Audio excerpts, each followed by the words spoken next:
Gipangandaman usab sa provincial government sa Davao Oriental ang posibleng El Niño sa mga musunod nga bulan dungan sa nagpadayong krisis sa enerhiya o taas nga presyo sa petrolyo. Sa pahayag sa provincial government nga nakuha sa GMA Super Radyo Davao, nakigtagbo si Governor Nelson Dayanghirang tali sa mga hingtungdan sa probinsya, ilalom sa Provincial Crisis Management Committee.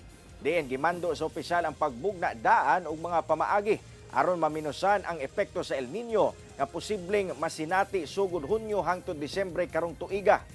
Base sa pahayag sa Pag-asa, anaa na karon sa panahon sa tag-init ang nasod diin dunay taas nga porsyento nga ma-develop ang El Niño sa Hulyo ug Setyembre. Dungan sa habagat ug human niini posibleng moresulta sa hulaw nga masinati gikan Disyembre karong tuiga hangtod sa mga unang bulan sa tuig 2027.